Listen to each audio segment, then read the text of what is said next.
இங்கே குழுமை இருக்கிற அத்துணை நல் உள்ளங்களுக்கும் இந்த கடைக்குட்டி கதை சொல்லியின் காரைக்குடி யாசிர் பராபத்தின் அன்பு நிறைந்த வணக்கங்கள்.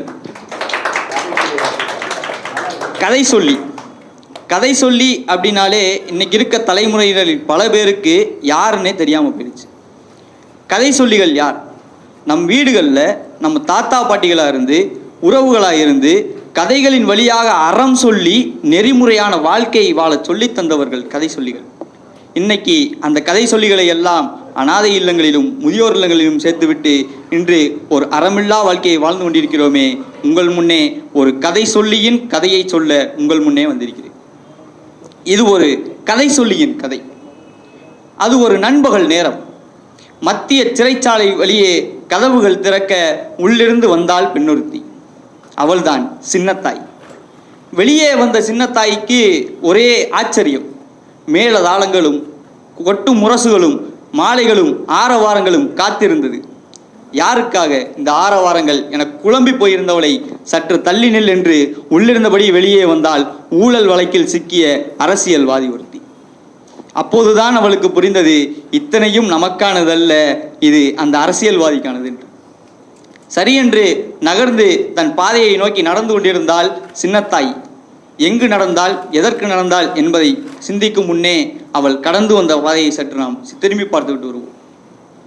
சின்னத்தாய் நல்ல ஒரு கிராமத்து வயல்வெளிகளிலே விவசாயம் பார்த்து வாழ்ந்து வந்த ராஜனின் மனைவி சின்னத்தாய். சின்னத்தாய்க்கும் ராஜனுக்கும் அழகான ஒரு பெண் குழந்தை ஒருத்தி இருந்தால். அவள் பெயர் யாழினி. யாழினியை நல்லபடியாக படிக்க வைக்க வேண்டும், நல்ல ஒரு உத்தியோகத்தில் அமர வைக்க வேண்டும். அவளை மற்ற பிள்ளைகளைப் போலவே தன் பிள்ளையும் நகரத்து பிள்ளைகள் வாழும் அதே கல்வி முறையை பயில வேண்டும் என்று ஆசைப்பட்டார் ராஜன்.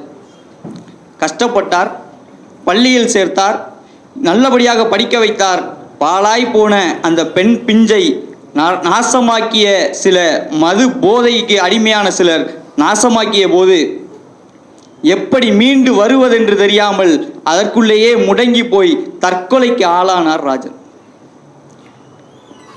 தன் மகளையும் பறிகொடுத்து தன் கணவனையும் இழந்து என்ன செய்வதென்று அறியாமல் கிடந்தால் சின்னத்தாய். முடங்கி போவது ஒன்றும் நிரந்தர தீர்வாகிவிடாது என்பதற்காக சின்னத்தாயி தொடர்ந்து வெளியேறினாள். தன் பிள்ளை போல் எந்த பிள்ளையும் ஆகக்கூடாது என்பதற்காக பள்ளி கல்லூரிகளிலெல்லாம் சென்று தன் பிள்ளைக்கு நேர்ந்த தன் கதையை சொல்லி மற்ற பிள்ளைகளுக்கும் இதுபோல் நடந்து விடாமல் இருக்க தற்காப்பு கலைகளை சொல்லிக் கொடுத்து வந்தாள் சின்னத்தாய். ஒரு நாள் மாலை நேரம் தன் பிள்ளை போல் இன்னொருத்தி கடந்து வந்த பாதையிலே சில நரகாசுரர்களின் வசம் அவர் பிடிபட்டாள். சின்னத்தாய்க்கு என்ன செய்கிறதுன்னு தெரியலை.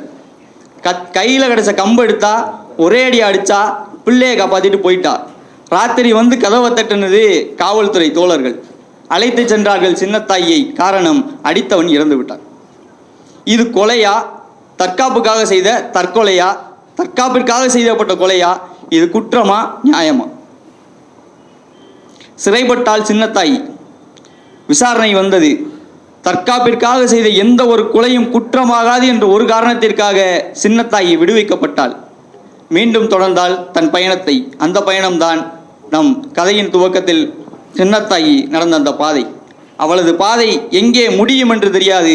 ஆனால் அவள் போன்ற நிலை யாருக்கும் வராமல் நம்மால் முடிந்தவரை அந்த பாதையிலிருந்து காக்க வேண்டும் என்பது ஒரு வேண்டுகோளாக வைத்து உங்களிடமிருந்து விடைபெறுகிறேன். நன்றி.